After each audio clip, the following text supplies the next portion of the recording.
Le manoir des murmures. Il y a des années, dans un petit village reculé, se dressait un vieux manoir abandonné. On racontait qu'il appartenait autrefois à la famille de Valmont, une lignée noble dont tous les membres avaient disparu dans des circonstances mystérieuses. Les villageois évitaient l'endroit, car ceux qui s'en approchaient entendaient être des murmures dans le vent, des chuchotements incompréhensibles qui semblaient venir des murs eux-mêmes.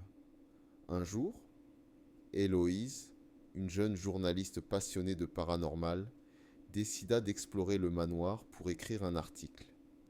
Munie d'une lampe torche et d'un carnet, elle poussa la lourde porte en bois qui grinça sinistrement. L'air à l'intérieur était glacial et une odeur de cire fondue flottait encore dans l'air, comme si le temps s'était figé. Alors qu'elle avançait dans le grand hall, un chandelier se mit à vaciller au plafond, projetant des ombres dansantes et bororant sur les murs. Puis elle entendit un bruit léger, comme le froissement d'une robe derrière elle. Elle se retourna brusquement, mais il n'y avait personne. Continuant son exploration, Héloïse monta l'escalier central, dont les marches craquaient sous ses pas. Elle arriva dans une chambre dont le lit à baldaquin était recouvert de poussière.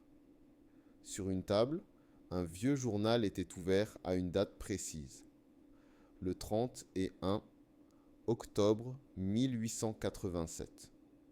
Curieuse, elle lut quelques lignes. Nous sommes piégés. Chaque nuit, ils viennent murmurer à nos oreilles, nous appelant par nos prénoms, et nous avons tenté de fuir, mais les portes refusent de s'ouvrir. Si quelqu'un lit ceci, sachez que nous sommes encore ici. Soudain, un souffle froid effleura sa nuque, et un murmure résonna à son oreille. « Héloïse !» Paniquée, elle lâcha le journal et se retourna. Devant elle se tenaient 3 silhouettes translucides au visage déformé par la souffrance. Leurs yeux vides la fixaient intensément.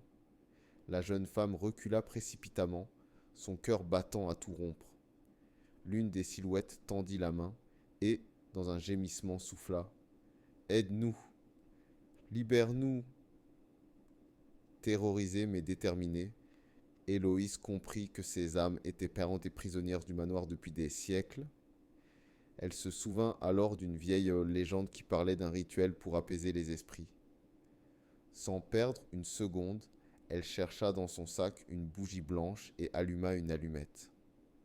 Prononçant les paroles d'une prière ancienne, elle vit les fantômes lever les yeux vers le plafond, comme attirés par une lumière invisible. Peu à peu, leurs formes devinrent de plus en plus floues, jusqu'à ce qu'un dernier murmure résonne. « Merci !» Puis ils disparurent. Le lendemain matin, les villageois furent surpris de voir que le manoir, autrefois sinistre, semblait plus lumineux. Et Héloïse, quant à elle, ce qu'elle avait offert à ces âmes tourmentées, le repos qu'elles attendaient depuis des siècles. Depuis ce jour, le manoir des Valmont ne murmura plus jamais.